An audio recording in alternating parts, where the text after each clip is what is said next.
Hello all. तो आज हमारा अगला लेक्चर बहुत ही इम्पोर्टेंट टॉपिक पे है which is potential energy and equilibrium. तो उससे पहले ज़रा पोटेंशियल एनर्जी किस टाइप की फोर्सेस के लिए डिफाइंड होती है ये हमने बात की है पहले। तो कंजर्वेटिव फोर्सेस, केवल कंजर्वेटिव फोर्सेस के लिए ही पोटेंशियल एनर्जी डिफाइंड होती है। अगर याद हो आपको, हम दो टाइप की फोर्सेस मेनली हमने बात की थी, conservative and non conservative. Neither conservative nor non conservative भी होती हैं, लेकिन हमने मेजरली कंजर्वेटिव और नॉन कंजर्वेटिव की बात की थी। कंजर्वेटिव फोर्सेस वो होती हैं जो नेगेटिव वर्क को बचा के रखती हैं in the form of potential energy. तो कंजर्वेटिव फोर्सेस के लिए ही पोटेंशियल एनर्जी डिफाइन की जा सकती है, नॉन कंजर्वेटिव फोर्सेस के लिए पोटेंशियल एनर्जी डिफाइन नहीं की जा सकती। तो ये कुछ इंपॉर्टेंट प्रॉपर्टीज हैं कंजर्वेटिव फोर्सेस की, जरा ये नोट डाउन करेंगे कंजर्वेटिव फोर्सेस की इंपॉर्टेंट प्रॉपर्टीज। सबसे पहली और इंपॉर्टेंट बात कंजर्वेटिव फोर्सेस की कि potential energy can only be defined, potential energy can only be defined for conservative forces. केवल कंजर्वेटिव फोर्सेस के लिए पोटेंशियल एनर्जी डिफाइन की जा सकती है। नॉन कंजर्वेटिव फोर्सेस के लिए आप पोटेंशियल एनर्जी डिफाइन ही नहीं कर सकते। मतलब आप ये नहीं बोल सकते कि काइनेटिक एनर्जी की पोटेंशियल एनर्जी क्या है, सॉरी काइनेटिक फ्रिक्शन की पोटेंशियल एनर्जी क्या है। It is senseless. सेंसलेस इसलिए क्योंकि काइनेटिक फ्रिक्शन के लिए आप पोटेंशियल एनर्जी डिफाइन ही नहीं कर सकते। तो potential energy can only be defined for conservative forces, केवल और केवल कंजर्वेटिव फोर्सेस के लिए पोटेंशियल एनर्जी डिफाइन की जा सकती है। दूसरा, potential energy can only be defined for conservative forces. दूसरी इंपॉर्टेंट बात जो पोटेंशियल एनर्जी के बारे में बहुत ही खास है वो है कि work done by conservative force in a closed path should be zero. Work done by conservative force in a closed path, in a closed path. Closed path का मतलब है जिस पॉइंट से स्टार्ट किया घूम के आज उसी पॉइंट पे आ गए। तो work done by conservative force in a closed path is zero. जैसे ग्रेविटी को ही देख लीजिए आप, अगर ऑब्जेक्ट यहां पर है, फॉर एग्जांपल ऑब्जेक्ट यहां से ऊपर गई, तो ऊपर जाने के दौरान ग्रेविटी नीचे की तरफ को लग रही है, तो ग्रेविटी ने नेगेटिव वर्क किया। तो ए से बी जाने में ग्रेविटी ने नेगेटिव वर्क किया, फिर वापस बी से ए आ गए फॉर एग्जांपल आप, तो बी से ए आने के दौरान ग्रेविटी ने पॉजिटिव वर्क किया। तो यहां से यहां माइनस mgh वर्क हुआ है, तो यहां से यहां आने में प्लस mgh वर्क हुआ है। तो अगर आप ध्यान से देखेंगे तो work done by gravity is zero. Work done by gravity is zero in closed path. मतलब ए से आप जर्नी स्टार्ट करके वापस अगर ए पे पहुंच गए तो work done by conservative force is zero. ठीक है, तो इस केस में work done by conservative force closed path में जीरो होती है। ये केवल ग्रेविटी के लिए नहीं, किसी भी कंजर्वेटिव फोर्स के लिए ट्रू है।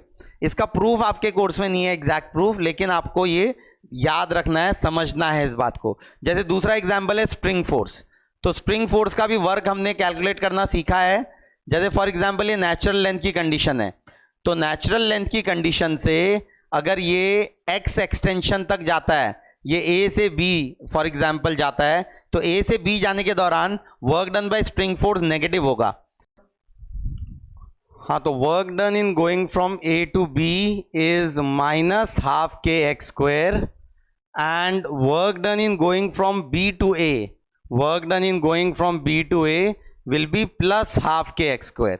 तो ए से बी जाने में negative half k x square work हो रहा है, और बी से ए आने में positive half k x square work हो रहा है। तो अगर आप ध्यान से देखेंगे तो work done in going from A to B to A, मतलब ए से बी जाके वापस ए आने में work done by spring force जो हो जाएगा वो जीरो। तो ये दो एग्जांपल लिए मैंने आपके सामने, एक ग्रेविटी का वर्क डन क्लोज पाथ में और स्प्रिंग फोर्स का वर्क डन क्लोज पाथ में। दोनों की दोनों कंजर्वेटिव फोर्सेस हैं। तो work done by conservative force in a closed path is zero. Zero work done होता है क्लोज्ड पाथ में। तो ये ध्यान में रखना है बेटा आपको, ये एक इंपॉर्टेंट प्रॉपर्टी है कंजर्वेटिव फोर्स की। तीसरी इंपॉर्टेंट प्रॉपर्टी जो है कंजर्वेटिव फोर्स की कि work done by conservative force, work done by conservative force does not depend on path. Work done by conservative force does not depend on path. इसका मतलब क्या है कि कंजर्वेटिव फोर्स के द्वारा किया गया वर्क पाथ पर डिपेंड नहीं करता। मतलब अगर आप एक पॉइंट से दूसरे पॉइंट जाते हैं, एक पॉइंट से दूसरे पॉइंट जाते हैं, तो आप अलग अलग पाथ से जा सकते हैं। जैसे ये पाथ नंबर 1 है, ये पाथ नंबर 2 है, ये पाथ नंबर 3 है। आप अलग अलग पाथ से एक पॉइंट से दूसरे पॉइंट जा सकते हैं। अगर फोर्स कंजर्वेटिव है तो work done by conservative force in path 1 में will be equal to work done by conservative force in path 2 will be equal to work done by conservative force in path 3। मतलब यहां से यहां जाने में, ये पॉइंट ए से point B अगर जाना है आपको, तो आप कोई भी पाथ फॉलो करिए, डजंट मैटर, हर पाथ में work done by conservative force equal आएगा, हर पाथ में बराबर वर्क करेगी कंजर्वेटिव फोर्स। तो ये एक इंपॉर्टेंट बात है जो ध्यान में रखना है कि कंजर्वेटिव फोर्स का वर्क पाथ डिपेंडेंट नहीं होता। जैसे कि इसी में ग्रेविटी का भी वर्क अगर आप देखें, आप ए से बी अगर जा रहे हैं तो आप कैसे भी पाथ से चले जाएं, कैसे भी घूम के चले जाएं, work done by gravity in going from A to B will be same. जैसे हमने पहले भी देखा, इंक्लाइन प्लेन हो अगर फॉर एग्जाम्पल, तो बॉडी यहां से यहां पहुंच जाती है, एच हाइट नीचे अगर आती है तो work done by gravity mgh होता है। लेकिन ये इंक्लाइन प्लेन अगर ऐसे रैंडम शेप का है तो भी वर्क डन बाय ग्रेविटी यहां से यहां आने में वर्क डन बाय ग्रेविटी इस केस में भी mgh के ही बराबर होता है। तो दोनों केसेस में work done by gravity same होता है, mgh के ही बराबर होता है वर्क डन बाय ग्रेविटी। तो ये मतलब पाथ इंडिपेंडेंट होता है कंजर्वेटिव फोर्सेस का वर्क। वहीं नॉन कंजर्वेटिव फोर्सेस का वर्क पाथ डिपेंडेंट होता है।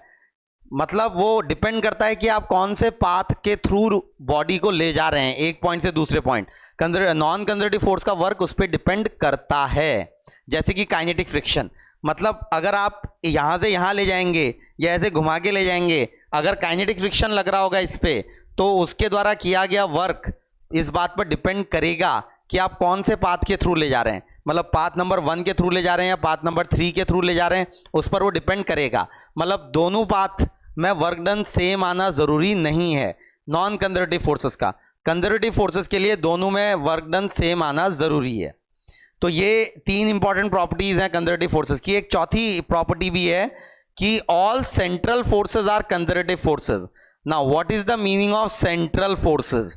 तो ये central forces are conservative forces. Central forces जो होती हैं वो कंजर्वेटिव फोर्स होती हैं। सेंट्रल फोर्सेस ऐसी फोर्स होती हैं जो हमेशा एक पॉइंट की तरफ लगती हैं। जैसे कि स्प्रिंग फोर्स ही है, तो स्प्रिंग फोर्स हमेशा नेचुरल लेंथ की तरफ लगती है। Spring force always acts towards natural length. तो स्प्रिंग फोर्स भी एक तरीके से सेंट्रल फोर्स है। या फिर जैसे इलेक्ट्रोस्टैटिक फोर्सेस होती हैं, मतलब अगर ये प्लस क्यू है, ये प्लस क्यू डैश है, तो इस पर ये फोर्स जो लगती है वो along the line joining them लगती है। मतलब अगर ये क्यू डैश यहां भी चला जाएगा तो भी force along the line joining them he लगेगी। मतलब force acting between Q and Q dash will act along the line joining Q and Q dash. तो ये ऐसी फोर्सेस को बोला जाता है सेंट्रल फोर्स। मतलब ये फोर्स जो है वो हमेशा एक पॉइंट से पास करेगी, उसका एक्सटेंशन हमेशा एक पॉइंट से पास करेगा। तो ऐसी फोर्सेस को सेंट्रल फोर्स बोला जाता है। तो सेंट्रल फोर्सेस जो होती हैं they are always conservative. Central forces हमेशा कंजर्वेटिव होती हैं।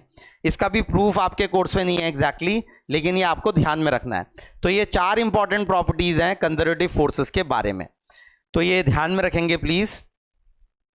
नाउ तो कुछ एग्जाम्पल देखेंगे, जैसे कि हमारा सीपीएस का एग्जाम्पल देखेंगे बेटा। तो सीपीएस का एग्जाम्पल है क्वेश्चन नंबर 7 है। जैसे क्वेश्चन नंबर 7 देखेंगे, अच्छा क्वेश्चन है, इंपॉर्टेंट क्वेश्चन है। 7th में एक फोर्स लग रही है बॉडी पे एफ वेक्टर, जो कि है Y i cap plus x j cap. Force जो है वो Y i cap plus x j cap है। Find out work done by the given force for a given path and decide whether force is conservative और non conservative. तो आपको ये O से C जाना है, O से C जाना है और 3 अलग अलग पाथ से जाना है। एक है OAC पाथ, एक है OBC पाथ और एक डायरेक्टली O से C तक का एक पाथ।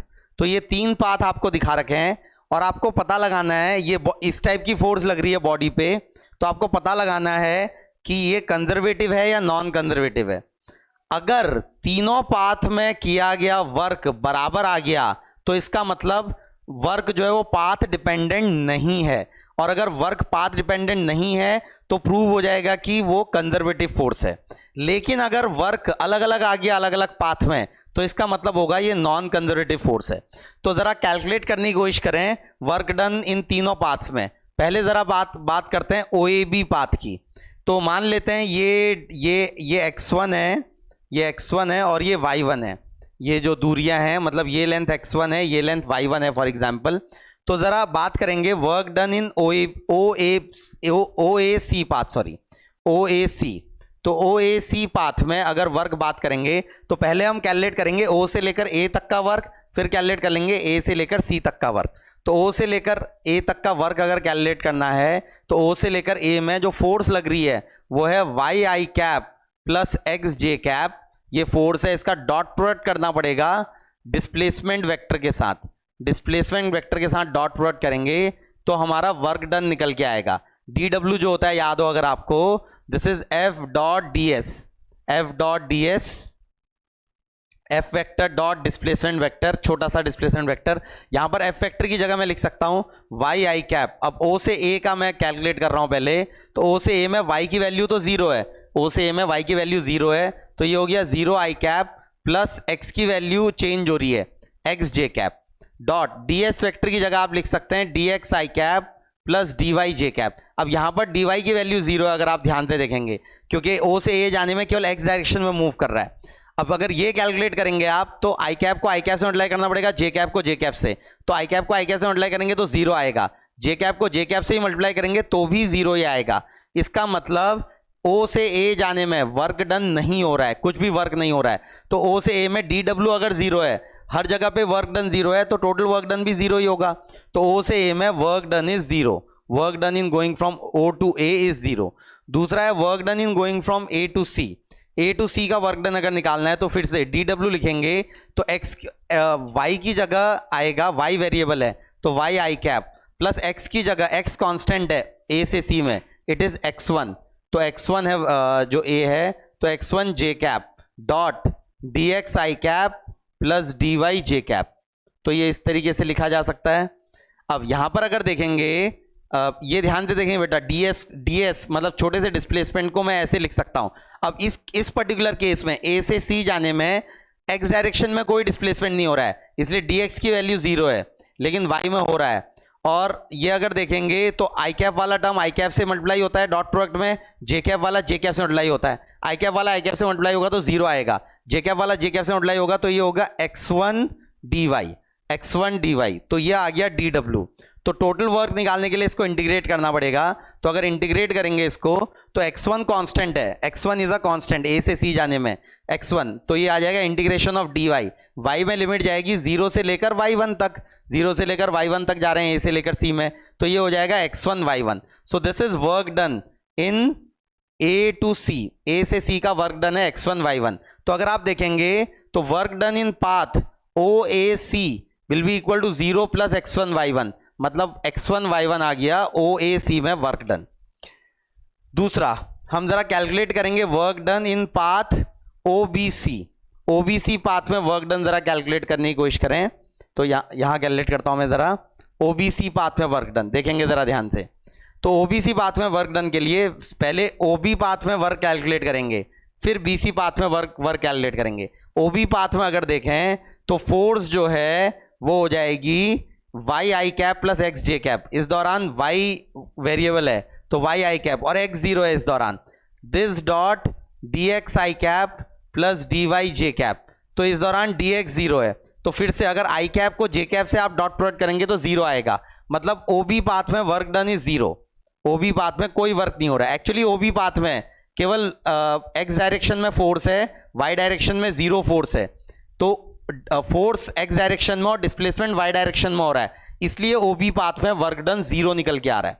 दूसरा BC पाथ देखेंगे बेटा, BC पाथ में देखेंगे तो फोर्स की जगह लिखा जा सकता है Y1 I cap plus 0 J cap. Dot, मतलब x की जगह सॉरी जीरो नहीं, y1 आई cap plus x j cap, x variable है, डॉट डॉट करेंगे dx i cap plus dy j cap के साथ डॉट प्रोडक्ट करेंगे अगर, तो ये यहां से आएगा, अगर देखेंगे तो इस बार dy जीरो है, मतलब y डायरेक्शन में कोई डिस्प्लेसमेंट नहीं हो रहा है, इसलिए dy जीरो है, तो इसका x का जीरो से मल्टीप्लिकेशन जीरो आएगा, तो ये बचेगा y1 dx, तो ये आ गया dw y1 dx। इसको इंटीग्रेट करेंगे, x में लिमिट डालेंगे जीरो से लेकर x1 तक, तो ये y1 कांस्टेंट है, इंटीग्रेशन साइन के बाहर आया, इंटू इंटीग्रेशन ऑफ dx हो गया x, लिमिट जीरो से लेकर x1 तक, तो ये आ गया y1 x1। जरा ध्यान से देखिए, और OB पाथ में तो जीरो था, तो work done in path OBC path में वर्क डन क्या निकल के आ गया, it is coming equal to y1 x1। और OAC पाथ में वर्क डन क्या निकल के आया था, OAC पाथ में वर्क डन निकल के आया था x1 y1, OAC पाथ में वर्क डन निकल के आया था x1 y1, और OBC पाथ में y1 x1, दोनों बराबर ही हैं, एक ही बात है, मतलब OAC पाथ में वर्क डन और OBC पाथ में वर्क डन एग्जैक्टली सेम आ रहा है। Now let us try to calculate work done in path OC path में जरा वर्क डन कैलकुलेट करने की कोशिश करें, देखेंगे जरा, तो OC पाथ में वर्क डन कैलकुलेट करने के लिए OC स्ट्रेट लाइन मूव कर रहे हैं हम 0,0 से x1, y1 तक, देखेंगे तो OC पाथ में वर्क डन के लिए बेसिक फॉर्मूला होगा dw is equal to f dot ds। Now f vector की जगह मैं लिख सकता हूं x i cap plus y j cap, dot dx की जगह लिख सकता हूं dx i cap plus dy j cap. Now यहां पर क्या है, यहां पर ना dx जीरो है, ना dy जीरो है, ना x जीरो है, ना y जीरो है, तो यहां पर आपका डॉट प्रोडक्ट जब करेंगे तो ये निकल के आएगा x dx plus y dy, मतलब x का dx से मल्टीप्लिकेशन, y का dy से मल्टीप्लिकेशन, तो x dx plus y dy, ओ सॉरी उल्टा कर दिया मैंने, ये y i cap plus x j cap था, हाँ तो ये आ जाएगा y dx plus x dy, y dx plus x dy, ये आ गया dw, छोटा सा वर्क डन जो निकल के आ रहा है वो ये निकल के आ रहा है।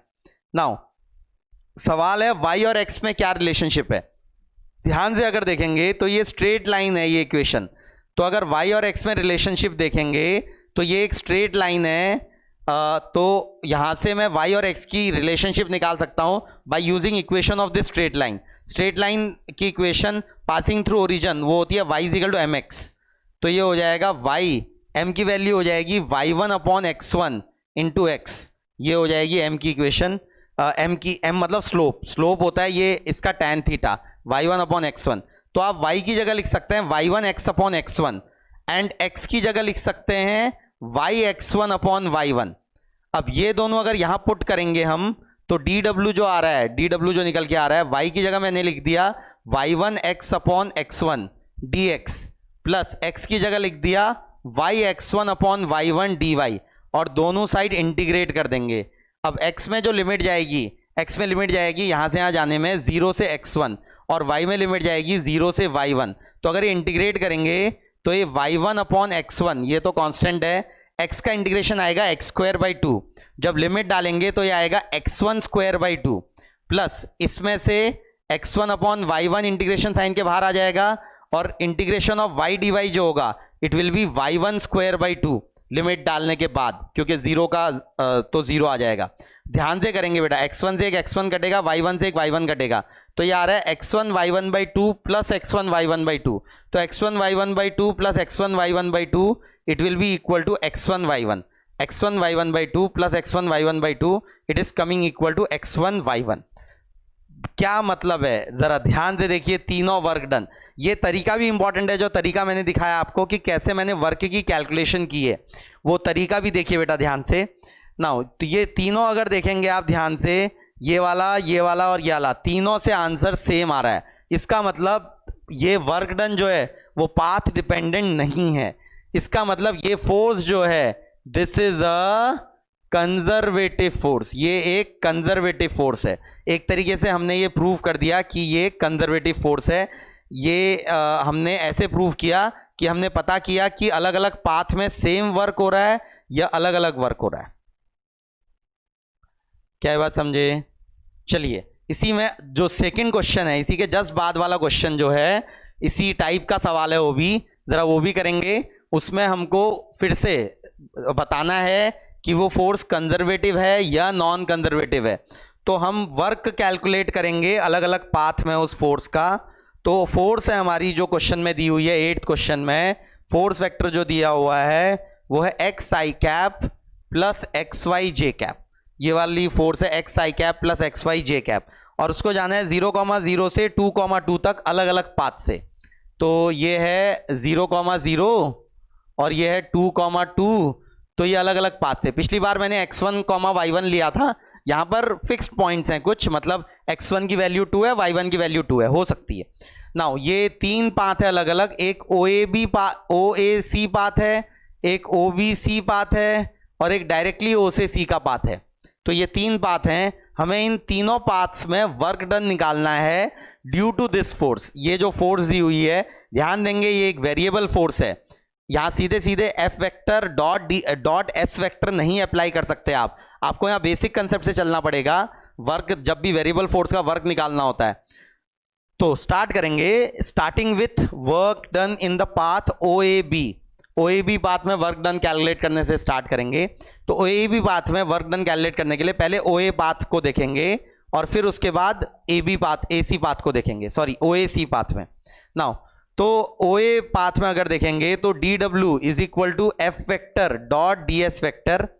तो एफ वेक्टर की जगह लिखा जा सकता है x i cap plus x y j cap dot DX vector की जगह DX i cap plus DY j cap. अब ध्यान से देखेंगे अगर आप तो O से A में y की वैल्यू 0 है, y की वैल्यू 0 है, मतलब O से A में हर जगह पे y की वैल्यू 0 है। तो इसलिए ये अगर जे कैप वाला टर्म कैंसिल हो गया तो दिस डॉट दिस 0 हो जाएगा। तो लेकिन ये आई कैप और आई कैप वाला टर्म मल्टीप्लाई होगा तो ये आ जाएगा x dx, और इंटीग्रेशन की लिमिट जानी है 0 से लेकर 2 तक, तो ये आ जाएगा x²/2, लिमिट 0 से लेकर 2 तक, तो ये आएगा 4/2 मतलब 2 जूल।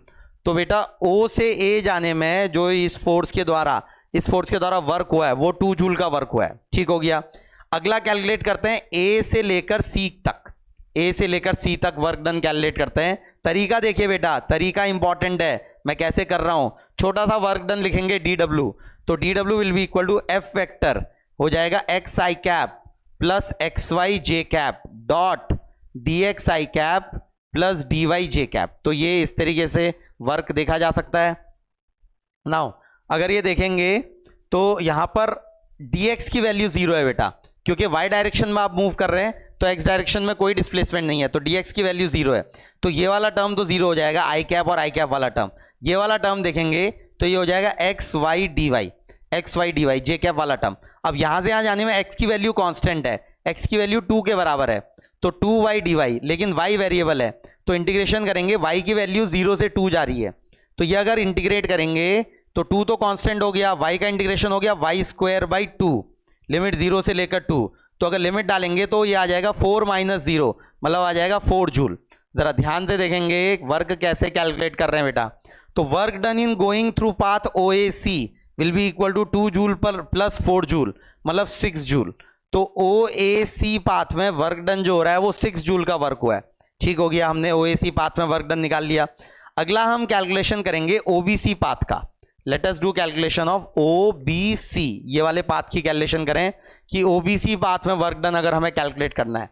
तो OBC पाथ में वर्क डन कैलकुलेट करने के लिए शुरुआत करेंगे OB से। तो OB से शुरुआत करेंगे अगर, तो OB से शुरुआत करेंगे, तो OB से अगर शुरुआत करें तो O से लेकर B जाने में जो वर्क डन होगा तो छोटा सा वर्क डन DW लिखेंगे। तो DW will be equal to x i cap plus x y j cap. तो x की जगह यहाँ 0 आएगा और y की ये x, ये मतलब ये दोनों टर्म 0 हो जाएंगे, फोर्स का टर्म ही 0 हो जाएगा।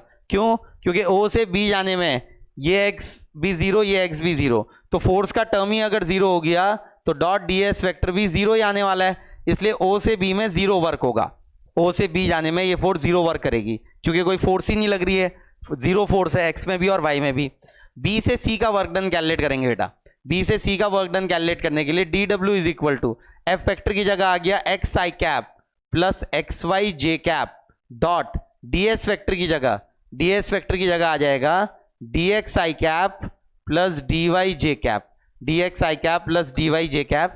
तो ये अगर देखेंगे तो ये DW हो जाएगा, it will be equal to x dx plus x y dy। ठीक हो गया, ये हमारा वर्क डन हो गया यहाँ x d x plus x y d y. इस दौरान बी से सी जाने में अगर आप देखेंगे तो वाई हर जगह पे कांस्टेंट है और dx जो है it is zero, dx zero है तो dx तो जीरो हो गया भाई, dx तो जीरो हो गया, ठीक है, dx जीरो हो गया।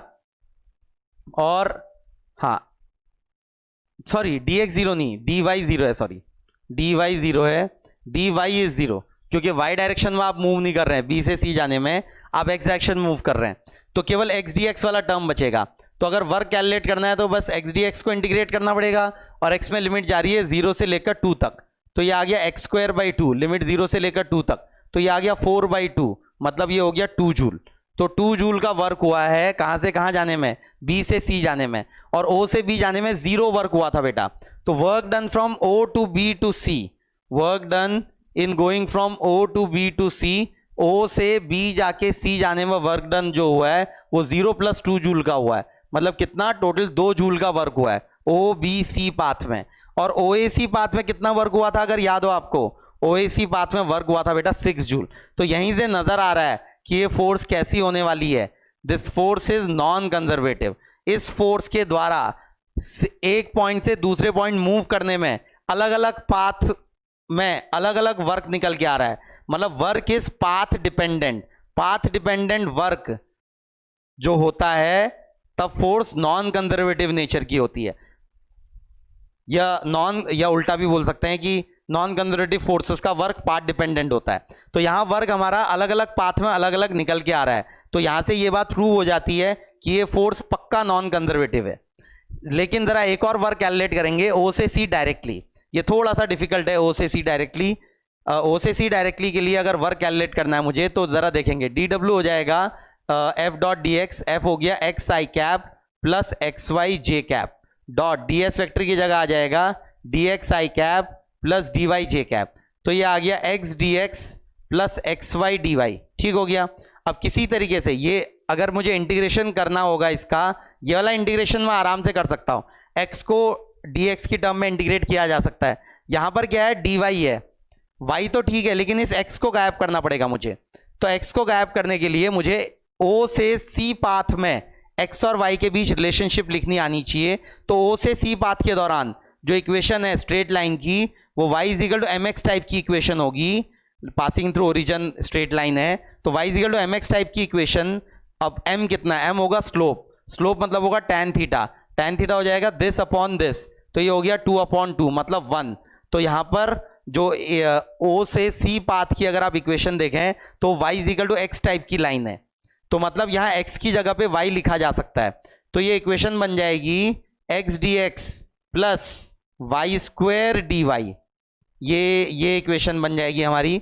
अब x में लिमिट जानी है 0 से लेकर 2 और y में भी 0 से 2 तक जानी है, यहां से यहां जा रहे हैं तो x में 0 से 2 और y में भी 0 से 2 जा रही है, तो ये हो गया x²/2, लिमिट जा रहा है 0 से लेकर 2 प्लस y³ ये लिमिट भी जा रही है 0 से लेकर 2, यह आ गया 2⁴ माइनस 0/2 प्लस 2⁴ 8 माइनस 0/3, तो यह आ गया 4/2 मतलब 2 प्लस 8/3, 2 प्लस 8/3, 3 अगर एलसीएम लिया तो 6 प्लस 8 14/3 जूल। जरा कैलकुलेशन चेक करके देखेंगे, कैलकुलेशन कहीं गलत तो नहीं किया मैंने, कॉन्सेप्ट वगैरह में कोई दिक्कत नहीं है, कैलकुलेशन देखेंगे ध्यान से, एक बार खुद करेंगे कैलकुलेशन।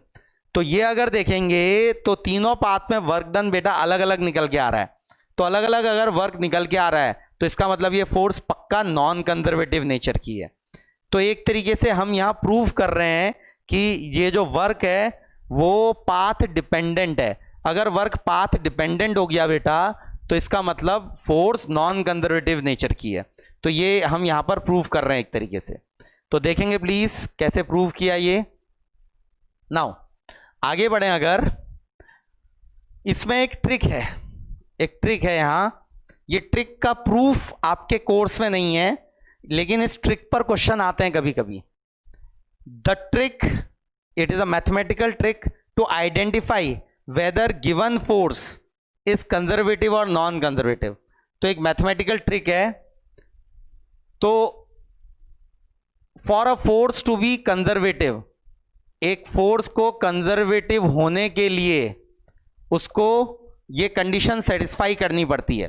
कंडीशन है del f x by del x should be equal to del f x by del y should be equal to del f y by del x, and del fx by del z should be equal to del fz by del x and del fy by del z should be equal to del fz by del y।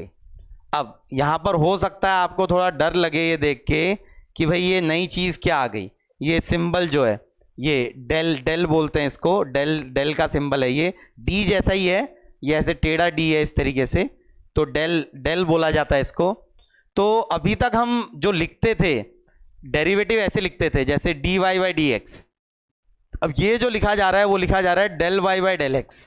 तो ये थोड़ा सा अलग है differentiation से। ये जो symbol मैं यूज कर रहा हूं ये डेल का symbol, this is called partial derivative, इसको बोला जाता है बेटा पार्शियल डेरिवेटिव। क्या नाम है ये डेल का नाम है पार्शियल डेरिवेटिव। अब थोड़ा सा इसको जरा समझेंगे पहले पार्शियल डेरिवेटिव का मीनिंग क्या होता है। पार्शियल डेरिवेटिव और नॉर्मल डेरिवेटिव दोनों में अंतर समझने के लिए एक एग्जाम्पल से हम शुरुआत करेंगे। जैसे एग्जाम्पल है हमारा कि y इज इक्वल टू कोई फंक्शन है, जैसे फॉर एग्जाम्पल कि y is equal to x into z या फिर z is equal to x into y, ये फंक्शन है हमारा फॉर एग्जाम्पल।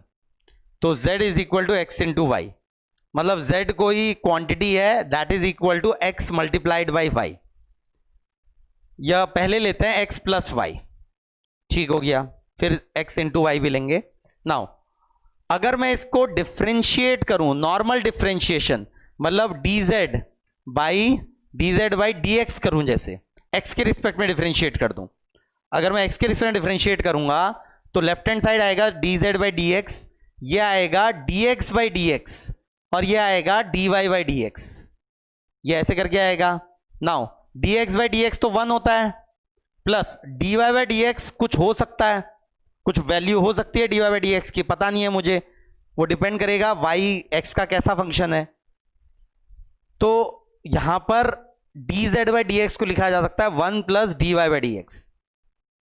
अब पार्शियल डेरिवेटिव जो होता है उसका मतलब होता है कि you will differentiate z with respect to x keeping other variables constant. Other variables में यहां आया y, एक्चुअली z की दो वेरिएबल्स पर डिपेंडेंस है, x और y दो वेरिएबल्स पर डिपेंडेंस है। तो हमें यहां ये पार्शियल डेरिवेटिव का मीनिंग अगर समझें तो पार्शियल डेरिवेटिव का मतलब होता है differentiate z with respect to x keeping other variables constant, मतलब कीपिंग y कांस्टेंट। तो y को कांस्टेंट की तरह ट्रीट करना है आपको, तो ये हो जाएगा del z by del x, जो हो जाएगा it will be del x by del x plus del y by del x. Del x by del x तो 1 आ जाएगा, लेकिन del y by del x आ जाएगा 0, del y by del x आ जाएगा 0, क्योंकि आप पार्शियल डेरिवेटिव कर रहे हैं x के रिस्पेक्ट में। तो what is the meaning of partial derivative? जब किसी भी वेरिएबल की टर्म में आप किसी फंक्शन को पार्शियल डेरिवेटिव करते हैं तो इसका मतलब है उस वेरिएबल को तो आप वेरिएबल ट्रीट करेंगे जिसके रिस्पेक्ट में डिफरेंशिएट कर रहे हैं, लेकिन अगर उस फंक्शन के अंदर दूसरे वेरिएबल्स इन्वॉल्व हैं तो उन वेरिएबल्स को आप कांस्टेंट ट्रीट करेंगे। जैसे यहां y इन्वॉल्व था, अगर आप नॉर्मल डिफरेंशिएशन करेंगे तो dy बाई dx भी आएगा, लेकिन अगर आप पार्शियल डिफरेंशिएशन करेंगे तो फिर dy बाई dx एक्चुअली 0 हो जाएगा, मतलब del y by del x 0 हो जाएगा, क्योंकि पार्शियल डेरिवेटिव का मतलब आप केवल x में वेरिएशन कर रहे हैं। अगर x में वेरिएशन कर रहे हैं तो इसका मतलब y में वेरिएशन नहीं हो रहा है, y में वेरिएशन नहीं हो रहा है तो इसका मतलब डेल y इज 0। इसलिए पार्शियल डेरिवेटिव करते वक्त आपको दूसरे वेरिएबल्स को कांस्टेंट की तरह ट्रीट करना है। जैसे कि z is equal to x into y, अगर तो सवाल है what is del z by del x. Del z by del x नहीं, पहले dz बाई dx लिखेंगे, तो dz बाई dx कितना होगा, तो x के रिस्पेक्ट में डिफरेंशिएट करेंगे, तो x के रिस्पेक्ट में अगर डिफरेंशिएट करेंगे तो फर्स्ट फंक्शन प्रोडक्ट रूल लगाएंगे, first function as it is derivative of second y का x के रिस्पेक्ट में डेरिवेटिव dy बाई dx हो जाएगा, plus second function as it is derivative of first dx by dx 1 हो जाएगा, तो ये हो जाएगा y plus x dy by dx, तो ये हो जाएगा dz बाई dx, ये dz बाई dx की वैल्यू हो जाएगी। नाउ अगर इसी को पार्शियल डेरिवेटिव करेंगे बेटा, अगर इसी को पार्शियल डिफरेंशिएशन करेंगे, तो पार्शियल डेरिवेटिव अगर करेंगे तो y मतलब ये जो हो जाएगा, आपको y फिर कांस्टेंट की तरह ट्रीट करना पड़ेगा, तो y को कांस्टेंट ट्रीट कर लें तो y को ऐसे के ऐसे बचा के रख लें, और x का डेरिवेटिव x के रिस्पेक्ट में इट विल बी 1, तो मतलब del z by del x की वैल्यू है y के बराबर। Del z by del x इस फंक्शन के partial derivative with respect to x करेंगे तो वो y के बराबर निकल के आ रहा है। क्या ये बात समझ रहे हैं? तो कुछ होमवर्क है इसमें, पार्शियल डेरिवेटिव करने में थोड़ा सा होमवर्क है, करके मुझे व्हाट्सएप पे भेजेंगे बेटा। तो ये अलग अलग फंक्शन में दे रहा हूं, जैसे आपको इसमें पार्शियल डेरिवेटिव निकाल के बताना है। तो जैसे फोर्स फंक्शन है कोई, f is equal to for example fx is equal to x square y, तो ये है fx, तो fx का ही फंक्शन है। तो जरा मुझे इसका पार्शियल डेरिवेटिव करके दिखाइए, एक बार x के रिस्पेक्ट में, मतलब del fx by del x करके दिखाइए, ये क्या होगा, और दूसरा del fy by del y करके दिखाइए, ये क्या होगा। मतलब दोनों का मतलब x के रिस्पेक्ट में एक बार पार्शियल डेरिवेटिव करके दिखाइए इस फंक्शन को, और y के रिस्पेक्ट में पार्शियल डेरिवेटिव करके दिखाइए इस फंक्शन को, जरा देखें क्या निकल के आता है, बताएंगे मुझे इसका आंसर। तो ये होमवर्क है, ठीक है, नेक्स्ट क्लास में मैं आंसर बताऊंगा इसका। तो जो ट्रिक है यहां कि हाउ टू जज that a given force function is conservative force और नॉन कंजर्वेटिव, तो कंजर्वेटिव फोर्सेस को ये कंडीशन सेटिस्फाई करनी पड़ती हैं। If a force is to be conservative then partial derivative of force in x direction with respect to y should be equal to partial derivative of force in y direction with respect to x. Partial derivative of force in x direction with respect to z should be equal to partial derivative of force in z direction with respect to x, and partial derivative of y with respect to z should be equal to partial derivative of fz with respect to y. तो ये condition satisfy होनी, अगर होती हैं then force will be conservative, अगर नहीं होती है तो force will be non conservative. जैसे कि अभी हमने एक फोर्स देखी थी F is equal to y i cap plus x j cap, हमने एग्जाम्पल किया था, तो उन एग्जाम्पल में हमने ये फोर्स देखी थी। तो इस फोर्स को हमने चेक किया था, हमने सॉल्व किया था, तो हमने चेक किया था, तो उसमें हम ये निकल के आया था कि ये फोर्स कंजर्वेटिव निकल के आती है। हमने अलग अलग पाथ में वर्क कैलकुलेट किया था एक पॉइंट से दूसरे पॉइंट जाने में। तो अब अगर मुझे इतनी मेहनत नहीं करनी है, मुझे जल्दी से पता लगाना है कि ये फोर्स कंजर्वेटिव है या नहीं है, तो इसके लिए ये ट्रिक है। अब यहां पर केवल y और x इन्वॉल्व हैं, तो z वाली ये इस वाले की जरूरत नहीं है। वो इसलिए जरूरत नहीं है क्योंकि z कहीं पर इन्वॉल्व ही नहीं है, तो इसलिए del fx by del z zero हो जाएगा और del fz by del x भी जीरो हो जाएगा। fz है ही नहीं तो उसका डेरिवेटिव जीरो होगा, और डेल z मतलब जब z का वेरिएशन ही नहीं हो रहा तो फिर del fx by del z भी जीरो होगा। सिमिलरली ये del fy by del z भी जीरो होगा और del fz by del y भी जीरो होगा। ये एक्चुअली ये जो तीनों कंडीशन हैं, तीनों कंडीशन सेटिस्फाई होनी चाहिए 3D फोर्स के लिए, 3 डायमेंशनल फोर्स के लिए, लेकिन आपके कोर्स में ज्यादातर बार 2 डायमेंशनल फोर्स आएंगी। तो 2 डायमेंशनल फोर्स के लिए केवल एक ही कंडीशन हमें चेक करनी है, वो ये वाली कंडीशन है, del fx by del y del fy by del x के बराबर है या नहीं है।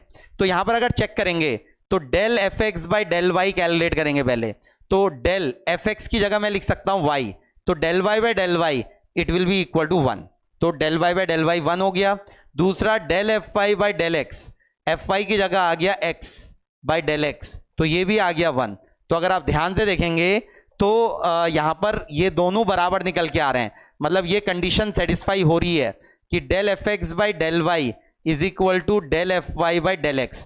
Now if this condition is being satisfied, तो इसका मतलब है, अगर ये कंडीशन सेटिस्फाई हो रही है तो इसका मतलब है कि ये फोर्स कंजर्वेटिव नेचर की है, कि this force is conservative in nature. आपको याद हो हमने थोड़ी देर पहले प्रूफ भी किया था। दूसरी एग्जांपल लें अगर हम, तो एक और एग्जांपल था कि एफ वेक्टर वो था एक्स आई कैप प्लस हमने सॉल्व किया था अभी क्वेश्चन नंबर 8 हमने लिया था x i cap plus x y j cap, और ये हमने चेक किया था तो ये हमारी नॉन कंजर्वेटिव निकल के आई थी। अगर याद हो आपको, ये नॉन कंजर्वेटिव निकल के आई थी। जरा इस तरीके से एक बार देखेंगे तो del f x by del y निकालेंगे पहले। Now del f x by del y हो जाएगा del x by del y. अब डेल एक्स मतलब एफ एक्स की जगह एक्स लिख सकता हूं मैं। Del x by del y will be zero. Why? क्योंकि एक्स को तो आपको कांस्टेंट ट्रीट करना है। अगर y के रिस्पेक्ट में आप पार्शियल डेरिवेटिव कर रहे हैं तो x को कांस्टेंट ट्रीट करना होगा। तो x को अगर कांस्टेंट ट्रीट करूंगा तो कांस्टेंट का डेरिवेटिव जीरो होता है, तो del x by del y is zero. Now दूसरा टर्म है del f y by del x. तो del f y by del x अगर चेक करूं तो ये हो जाएगा del x y by del x. तो x के रिस्पेक्ट में डिफरेंशिएट करना है कीपिंग y कांस्टेंट। तो x के रिस्पेक्ट में अगर डिफरेंशिएट करूं कीपिंग y कांस्टेंट, तो y को ये डिफरेंशिएशन के बाहर ला सकता हूं मैं, y को डेरिवेटिव साइन के बाहर ला सकता हूं, और अंदर बचेगा del x by del x, और del x by del x हो जाता है 1। मतलब del f x by del y निकल के आ रहा है 0, del f y by del x निकल के आ रहा है y। तो क्या 0 और y बराबर होते हैं हमेशा? नहीं, कोई जरूरी नहीं है। मतलब 0 is not equal to y। It is not necessary कि ये फोर्स जब लग रही है तो y हमेशा 0 के बराबर है, ऐसा कोई जरूरी नहीं है। तो यहां पर del f x by del y और del f y by del x 0 मतलब सेम नहीं है। तो अगर सेम नहीं है तो यहां से ये प्रूव होता है एक तरीके से कि this force is non conservative in nature. Non conservative force है, this force is non conservative in nature. और यहां पर अगर देखेंगे तो यहां पर हमारा प्रूव हुआ था कि del f x by del y was coming equal to del f y by del x. तो यहां से प्रूव होता है कि this force is conservative in nature, कि ये वाली फोर्स कंजर्वेटिव है नेचर में, कंजर्वेटिव नेचर की फोर्स है, और ये वाली फोर्स नॉन कंजर्वेटिव नेचर की फोर्स है। तो अगर ये पूरा ध्यान से देखेंगे बेटा, ये सब कुछ अगर ध्यान से देखेंगे तो ये एक छोटी सी मैथमेटिकल ट्रिक है जो हमको क्वेश्चंस को ज्यादा आसानी से सॉल्व करने में मदद करती है। अगर हमें जज करना हो कि गिवन फोर्स कंजर्वेटिव है या नॉन कंजर्वेटिव है तो ये चेक करने में मदद करती है हमको ये छोटी सी trick. Del f x by del y is equal to del f y by del x. अगर ये कंडीशन सेटिस्फाई हो रही है तो this force will be conservative, और अगर नहीं हो रही है तो this force will be non conservative. ठीक है, चलिए, तो आज बहुत नई चीजें सीखी हैं, बहुत नई चीजें सिखाई हैं मैंने आपको। तो प्लीज आज का लेक्चर थोड़ा सा ट्रिकी है, थोड़ा सा डिफिकल्ट है, तो प्लीज जो चीजें सिखाई गई हैं इसको एक बार ध्यान से एक दो बार देखेंगे फिर से, और ये मुझे करके बताएंगे एक बार पार्शियल डेरिवेटिव इसका, इस फंक्शन का पार्शियल डेरिवेटिव करके बताएंगे। एक्स स्क्वायर इंटू वाई का f x is x square into y, तो del f x by del x भी निकाल के बताएंगे, और del f y by del f x by del y, sorry del f x by del y, del f x by del x भी निकाल के बताएंगे, and del f x by del y भी निकाल के बताएंगे। ठीक है, चलिए, थैंक यू।